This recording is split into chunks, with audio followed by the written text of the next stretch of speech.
All right. So when it comes to secured transactions, what we're primarily concerned with is getting our money back. Like that's what this is. That's the simplified version of what this is.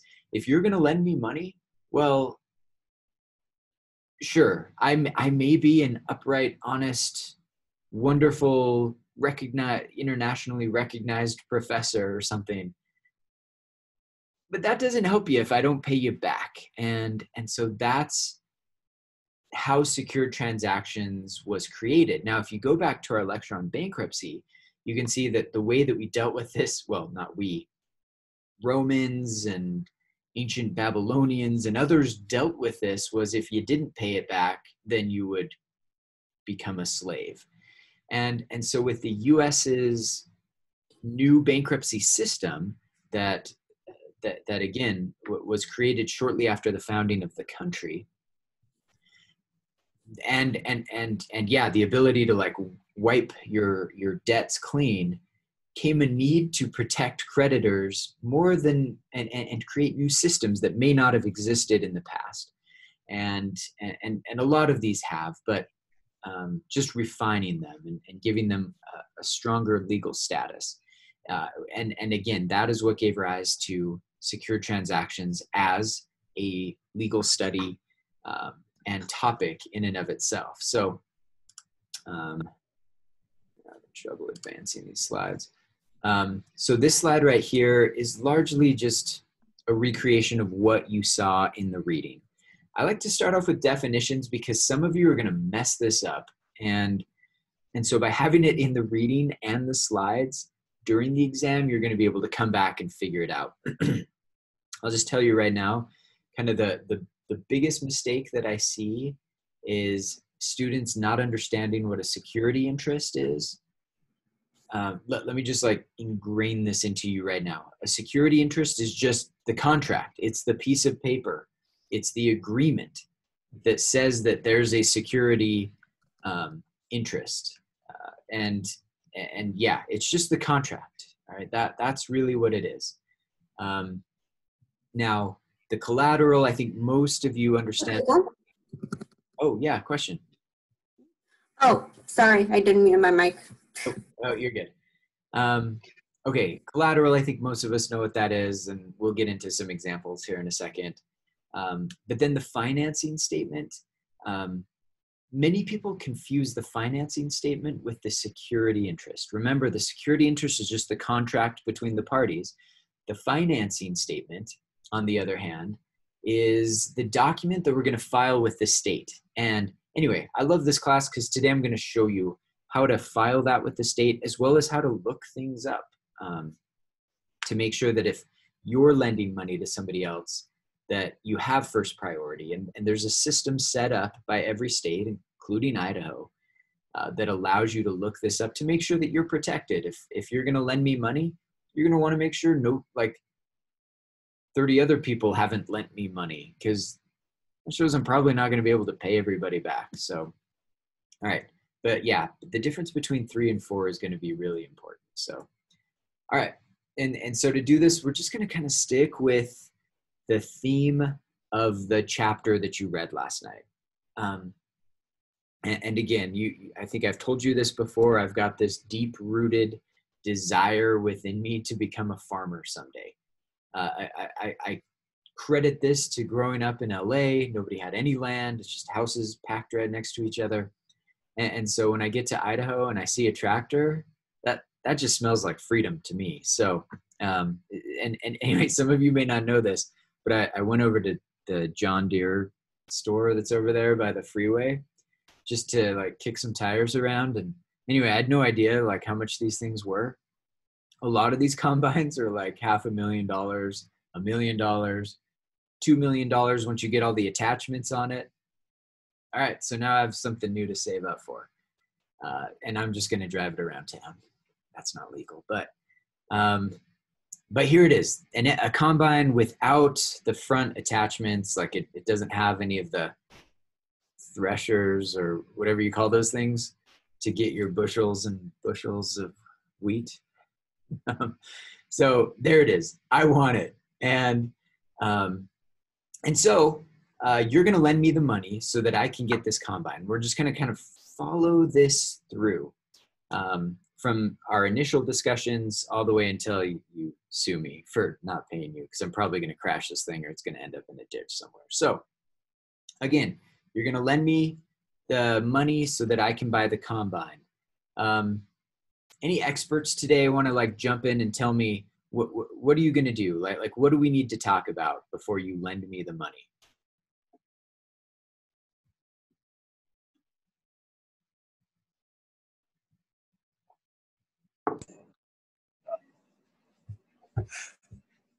All right, I'll open it up to anybody then. The first thing I do is want to see like how much money you're bringing in a month before I consider going into a contract. Yeah, so that's exactly right. In the reading, I say you're going to lend me $250,000. So if my only job is, you know, like I work at Chick-fil-A, well, you know, you may lend me that money, but you're going to need a lot of assurances, right? And so checking my income is going to be very important. Now, I kind of laugh because I was reading last night. I learned this story about Richard Branson. This is the guy that started Virgin Airlines, well, Virgin Atlantic, and a number of other businesses. His story was incredible to me because it's kind of like an absurd hypothetical, right? He was 27 years old and he was living in London, saw that Heathrow, like all of the airplanes coming out in and out of Heathrow were British Airways. The ones to the US, mostly British Airways. And he thought, you know, that it seems like we should probably get a little bit more competition going on here. So he's 27 and he goes to Boeing and he says, hey, Boeing, would you lend me a plane? I just need a 747 or a 737. I don't know what he got. But he goes to Boeing and Boeing is like, yeah, we'll lend you a plane for a year. Okay, now there's a lot more that went into this than just that. That there was his technique of knowing who to talk to and how to present and all of that. But in the end, he got a plane lent to him. So and that's how Virgin got started. So, so I'm not saying that if you work at Chick-fil-A, you can't get a combine. And that's because, like Boeing, they're going to have a security interest in the thing that you buy. We call that the collateral. So the collateral in our example is the combine. With Richard Branson, it was the Boeing 747 or whatever it was. Right. And what that means is that if I miss a payment, well, what can you do? You can come take the combine or the airplane back. And again, it's kind of like you gave me $250,000 so that I could buy a combine for $250,000. If I default, meaning I don't pay you, you have the ability to take that collateral back. That's it in its simplest form here. So I somehow went back a slide, but let's create the security interest in our example. Wait, just out of curiosity, how did he convince Boeing to lend him a plane? So awesome question. Basically he said is, I'm going to start a new airline. I'll share profits with you. You've got this airplane just sitting there anyway, like it's no skin off your teeth. I'll pay for the fuel off of ticket sales. And he had a team that he kind of built up really quickly to sell tickets and undercut British Airways, by the way, and still make a profit. Kind of the beauties of like, if you ever get to compete against a monopoly, it's fairly easy to undercut them. And anyway, and so for Boeing, it was a win-win. It was kind of like, well, the plane's just sitting there anyway. It was a perfect time to ask because there was a glut of airplanes, much like there is right now, by the way, for all of you wondering. And so because of that, it was a win-win for Boeing, and it gave him the ability to start bringing in some initial cash. Lots of people saw what he was doing. Virgin Airlines was just different, different colors, a little bit more fun, younger clientele, and it just worked out for him. So again, keep your eyes open to crazy ideas like this because it can totally work out. All right. So, so here with the security interest, like back to the boring stuff, the combine, which is not boring to me. I want to farm, but um, here's what you're going to do. Unless the creditor, remember that's you because you're lending me the money. Unless the creditor has possession of the collateral, which you don't, by the way, that wouldn't make any sense if you lent me the money so I could buy the combine and then you kept the combine until I paid it off. That doesn't make sense. So unless the creditor has possession, there must be a written or authenticated security agreement. Just scratch out authenticated. We don't need to go over that. There must be a written security agreement that clearly describes the collateral, the combine. I used to call it a tractor, by the way, and all my ag students like wanted to punch me. All right, it's a combine. Collateral subject to the security interest and is signed by the debtor, me. So you have to have a signed agreement by me saying that, yeah, this combine is your collateral if I don't pay you. All right, so we've got that. All right, 2, the secured party must give something of value to the debtor. You did. You gave me $250,000, so that means 2. And 3, the debtor must have rights in the collateral. I've got the collateral. That means I've got rights in the collateral, all right? I'm driving it to work at the Smith building or whatever I'm doing. Possession, that's rights. Okay. Once these requirements are met, the creditor's rights attach to the collateral. Attach is a legal word. Nothing like you don't have to take a security agreement and like paste it to the combine or anything. This is a legal word that just means like it's official. Attach here just means it's legal, it's existing. Okay. And this gives you an enforceable security interest. Yeah. Google. Oh, sorry again with my. All right, no problem. Okay, so, but here's the deal. Like, when it comes to, you may have a valid security interest, but if I jump back here we go. You may have a security interest, but you don't have a perfected security interest. And having a perfected security interest is how you become a secured creditor with top priority, meaning that if I default, you're the one that gets the combine and not somebody else. Because you'll see, I'm going to get devious here in a little bit, and you're going to want to make sure that you're not the one screwed. And so that's what this class is about right now. So you still have to perfect it. And anyway, we do this a couple ways. And the most common way is what we call the UCC1, which is just, this gets a little, well, don't be confused by this. The Uniform Commercial Code has lots of chapters. Article 2 of the UCC, that dealt with the sale of goods. That's what we were talking about last week, was UCC 2, the sale of goods. UCC Article 9 deals with secured transactions. And so it's just different chapters of rules that apply to transactions, okay? But anyway, what I mean to focus on here is that for you to make sure that you have priority and that nobody else can take nobody else can take the combine from me before you can, because again, you want that as collateral. This is how you do it. So let's jump in here. To do it, and we'll come back to this website a lot through the rest of the semester, but we're going to go to sos.idaho.gov. All right, it stands for Secretary of State.idaho.gov, but yeah, it's just sos.idaho.gov.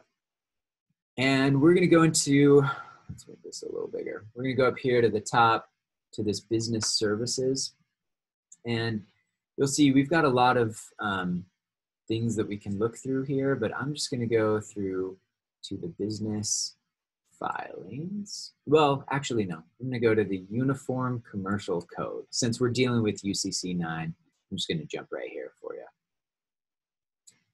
And this is where, once you have that authenticated, signed security agreement, you're going to come to this website and you're going to file it. This is how you perfect your security interest, okay? And nice and helpful in this big blue box, file your UCC online. UCC-1 is what we call it. And you'll just click on this. It costs $3, but that's an investment that is well worth it if you've got $250,000 at risk for lending it to me. We've also got a UCC farm products financing statement. So this is where we're going to have to go because it's a combine. Oh, those are $10. I didn't know it was more money. But here you can just come on, and I'm going to sign into my own account. And it's invalid. So I'm gonna have to fix that. But it's easy. It just walks you through the steps of figuring out who's filed claims against me. Now let's do this from your point of view, right? Because you're the one lending me money. So if you come up here, I better step back here. Come back and do another UCC. But this time, instead of filing, let's just do a search, and you can see what people have filed here in Idaho. So back down to the UCC. Let's do a UCC search, because this is what you're going to do. You're going to search me. All right. So, and I've actually done this before. There is another Michael Hales that lives in Boise that has a lot of liens placed against him. So Michael Hales, Ronald Michael Hales. Okay, he lives in, oh, interesting. He lives in Ogden. But here, this is kind of cool, because if my name was Ronald Michael Hales, and you came here and saw that somebody else had already placed the lien on me, like, and especially if you looked this up, this one is a Department of Health and Welfare, so it's probably like past due hospital bills or something for this individual. But let's say that you came and you clicked on and it was my name, and then it said the secured party info was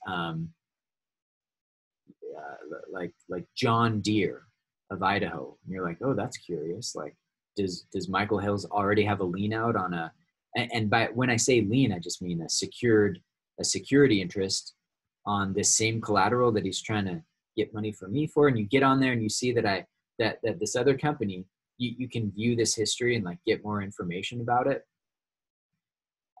If you see that I've already got something, well, you're probably not going to give me the loan. And that's the purpose of this. The whole purpose of filing the UCC statement is to give notice to the rest of the world that you, as the secured lender, has priority over everybody else. All right. And again, we could do this with, anybody have any company that they want to research, see if they've got loans out?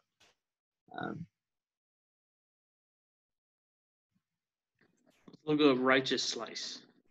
All right. Righteous Slice. So let's check this out. Righteous Slice has one by the bank. All right. Perfect. So now what's interesting about this is, for those of you that aren't aware, Righteous Slice is a local restaurant here. The owner is like 4 doors down from me right here. Brother Crawford opened this up. And when he got the store, when he got the loan to open up Righteous Slice, this is really interesting, I think.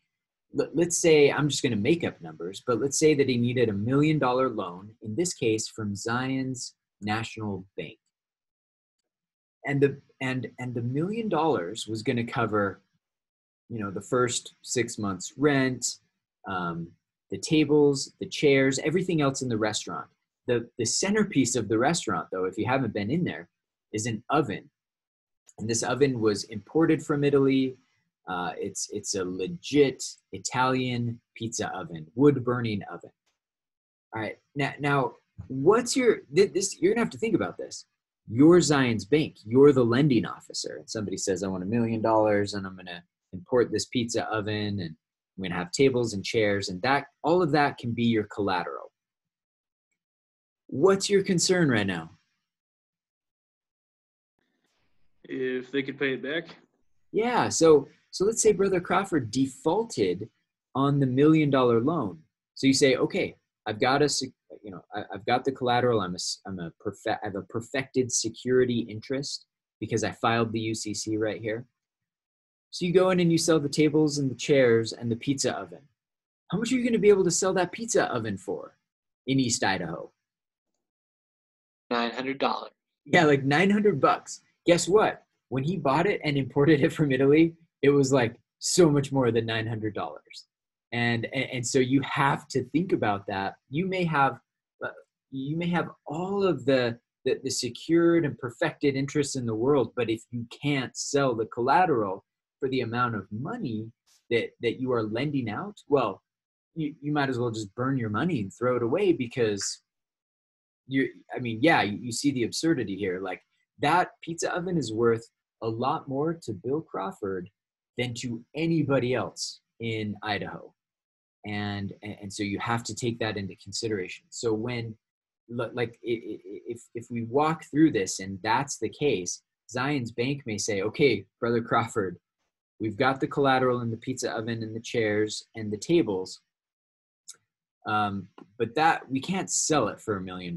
So we also need collateral in your house or your cars or whatever else is involved. And all of that will be listed on the security interest, that UCC filing that Zions Bank is going to publish and post right here.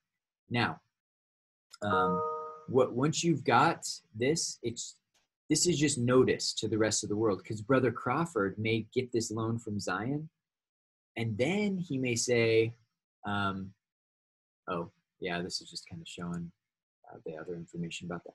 But then he may go to another bank in town, like, what's another bank? There's like 5 million banks in Rexburg. Mountain America, and say, yeah, I need a loan for tables and chairs. And they may say, okay, like, let's do that. But before Mountain America would lend money, they would come on here, type in Righteous Slice or Bill Crawford. It'll show up in either case. And they'll say, okay, what's this collateral that Zions has listed here? It's notice to them, because if the other bank signs a new security interest and gives Brother Crawford money, and then he defaults to them and to Zion, well, Zion's going to have priority, so they're going to be able to sell the pizza oven, sell Brother Crawford's house, sell his cars, do all of that to get their money back. And Mountain America, they may very well get nothing, because they didn't have priority. They weren't the first to file like Zion's was. So, Brother Hales? Yeah. Can those entities who have priority, can they sell their rights or like their ownerships to third parties or whatever? Mm-hmm. Yeah. And this is very common with mortgages. So again, you may get a mortgage with one bank, but they're going to sell it. They're going to sign their rights, to kind of use the language from the last exam, to another bank who may take on the duties as well. So yeah, that's absolutely possible, and that happens. Yeah, I got a quick question. Yeah. So let's say the other bank, I guess my question is just, so why would a bank that, or I guess a second bank, lend them money knowing that they already have a security interest? Yeah, they wouldn't. That like that's the point of all of this, is they would run away from that, because they're going to know that in the event of default, there's no way that they're going to get their money back. Now, they may ask for different collateral. So they'll ask for the collateral documents from Zion to see what's pledged as collateral. But then they may say, okay, do you have any other property that you can pledge as collateral? And Brother Crawford will probably say, well, I've got my, beachfront property in Miami. We know why he's got that. You got your wife as well. Yeah, his Tesla and everything else. And that may be enough for them to say, okay, like, let's use these other assets as collateral, and then we're still protected.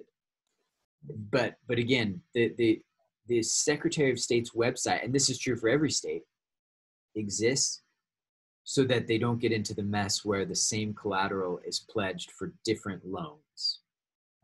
Yeah.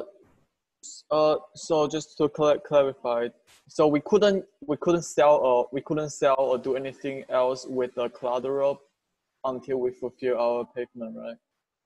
Yeah. So awesome question. So right. Okay. So let's say that you lent me the money for the combine, and then I can sell it for 300 grand or something. And if that happens, well,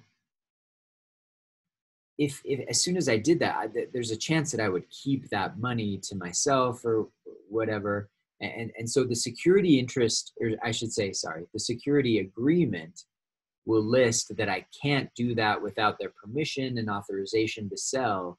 Because if not, then I'm in breach of duty, and then they can, all kinds of other horrible things can happen to me.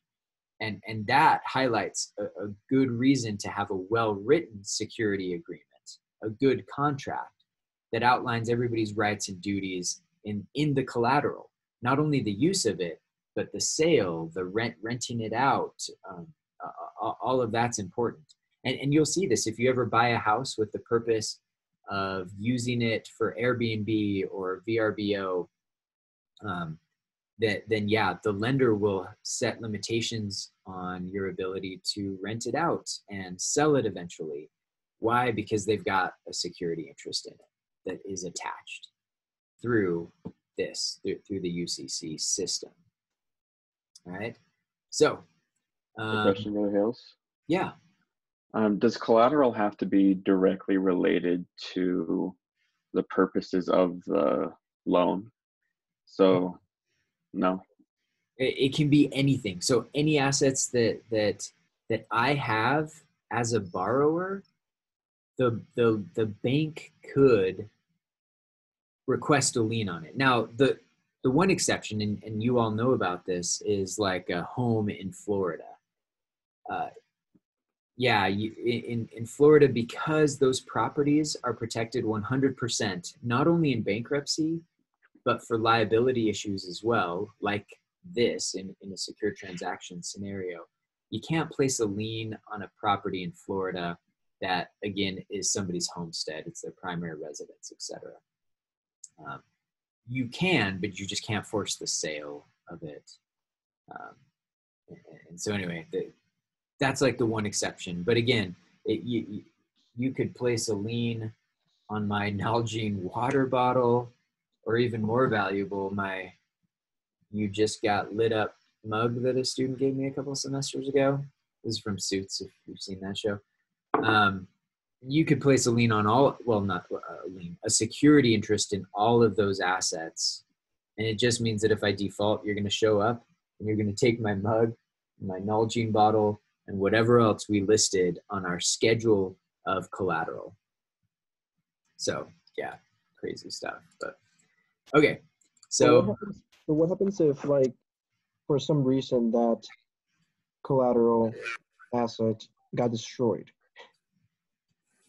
Yeah, so the combine, for example, if the combine, I drive it into a ditch, or it gets destroyed by my rival farmer next door, my arch nemesis or whatever, well, that hurts the bank, or in this case you, because you're the one that lent me the money.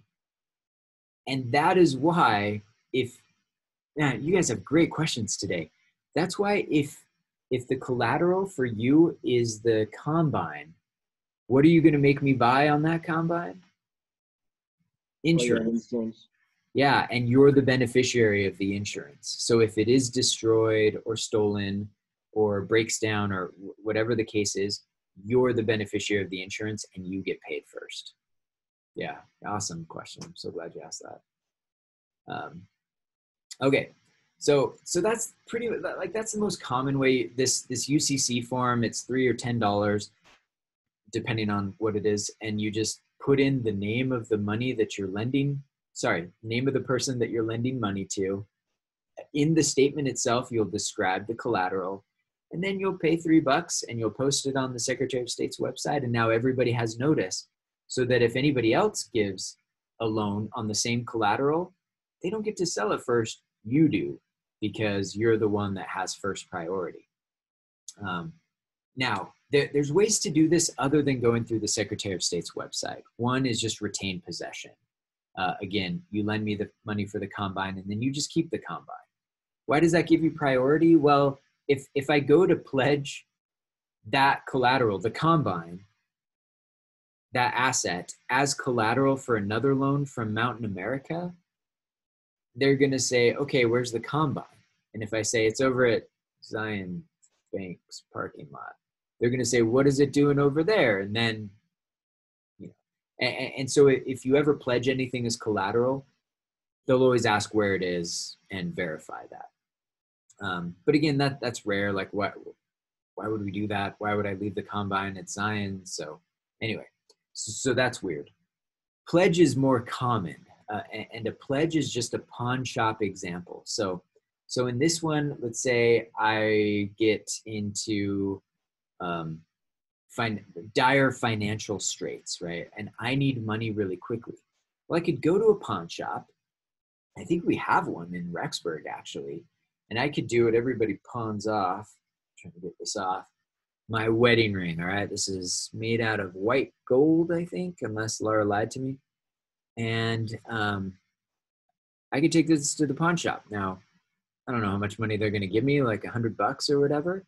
But the idea is I have to leave my ring at the pawn shop. And if I don't return within the stated time of our agreement, like a week or whatever, with $100 plus interest, so it's going to be like 150 or whatever, 120.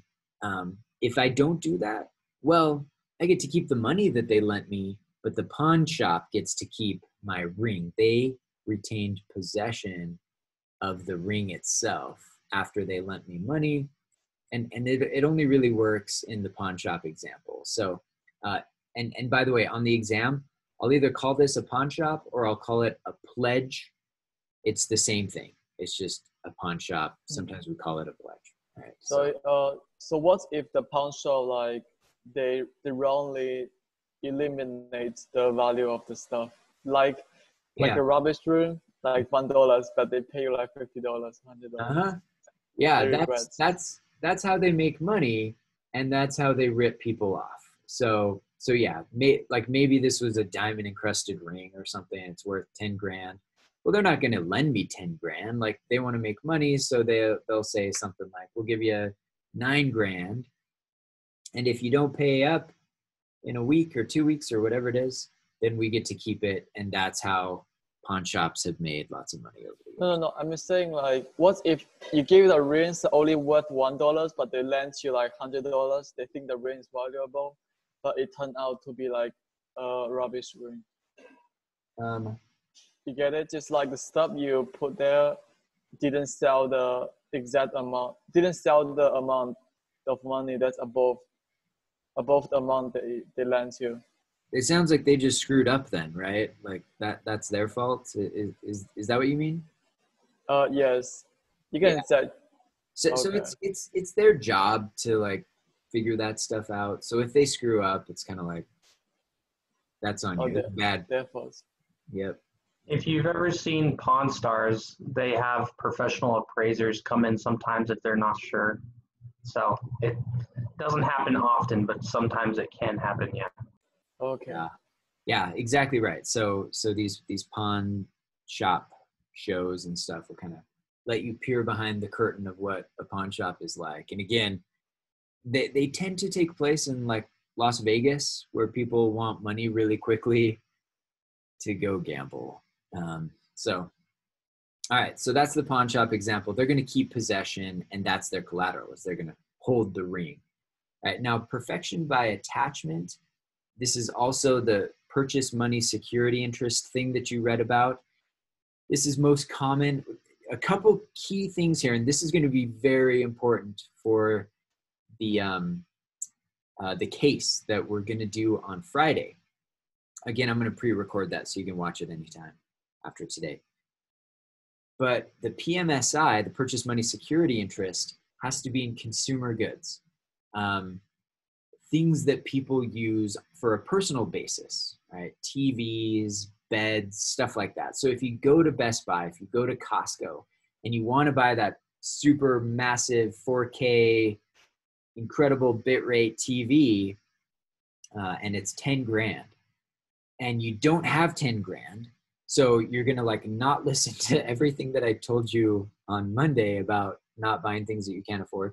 But let's say you do, and you get a loan from Costco, or not even a loan. It's just payments made directly to Costco on a monthly basis. You pay them $1,000 a week until the TV's paid off, or whatever you agree to.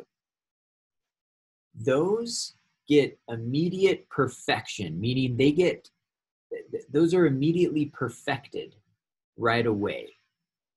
And this is just an exception that the law has created for, again, just consumer goods, and they're financed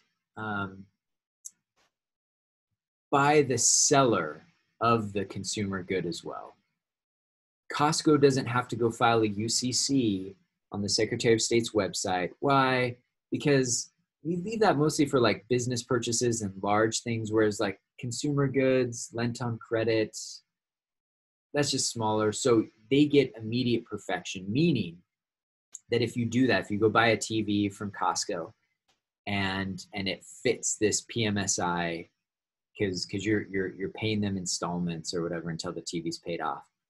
Well, if you try to go get another loan and use the TV as collateral, well, it's on that other lender should know to do some additional research to make sure that Costco doesn't have a PMSI on it. Again, it's this kind of weird subset, but just know that it exists. It's automatically perfected with first priority. Okay, so. For the house. Yeah. Do things need to be free of finance before you can put them up as collateral? No, not necessarily. Which is why all of this is so important, I guess, because yeah, things could be pledged to others. It could be collateral for other loans, and you could still use it for collateral for a different loan, which is why secured transactions exists as a chapter in our book, because people do that. People are scummy. People will list things as collateral on multiple loans, hoping to fool others.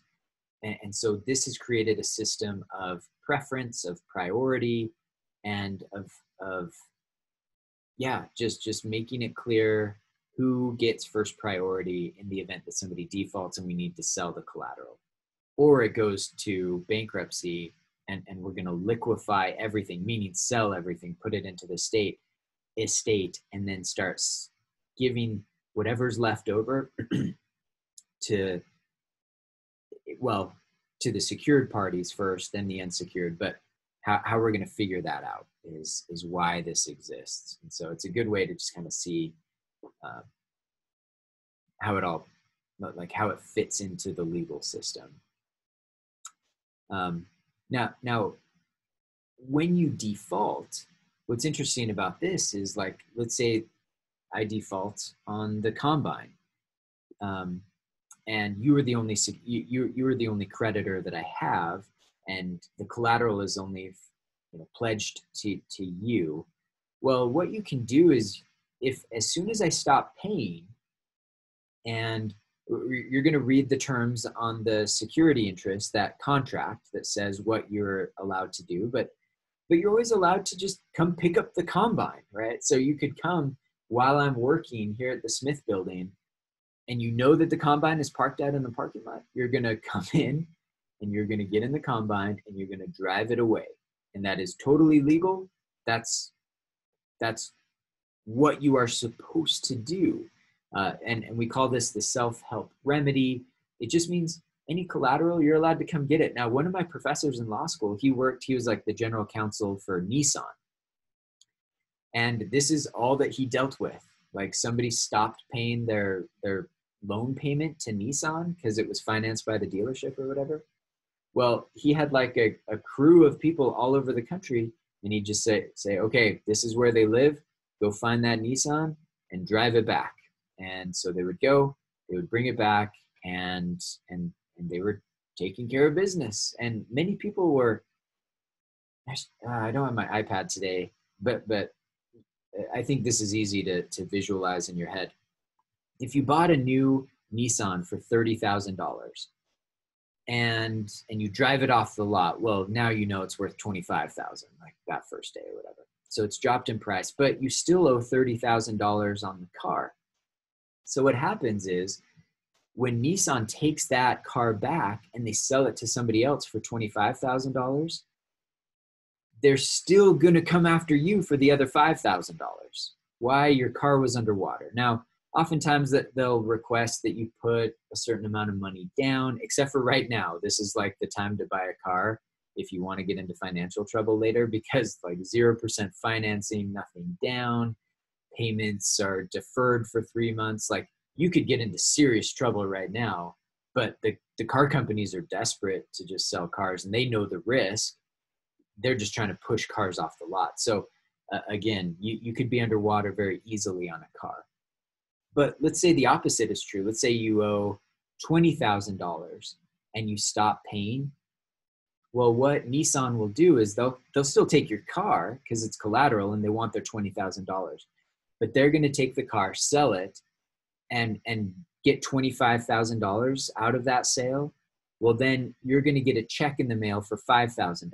They don't get to keep the extra. It doesn't, like having collateral doesn't mean it's like Christmas for them. If you're not underwater and they get to keep all of that money, you're going to get a check back for that. So all of that goes into this self-help method. And this is especially true with cars. And I think I linked a video to these car repo people. That's a tough job. So now there are limitations here, and I should throw this back up. So, good question. Yeah. So when they get any collaterals back, that cannot provide a gain nor loss to the company? That's right. So the collateral just secures the amount of money that you still owe them. So again, it doesn't provide any gains nor loss, right? Well, it could. Potentially, like, just go back to my first example. Let's say the car sells for $25,000, but you owed them $30,000. Well, they can sell the car and satisfy $25,000 worth of the loan, but they're still, but you still owe them $5,000, and they'll come after you for that. Yeah, Nicholas. So say the repo man that works for the dealership shows up at your house and you drive him off your property with a shotgun. Uh-huh. What kind of claim are they going to take you to court with? Because I'm assuming that's the only thing they can really do left. That they have left to do.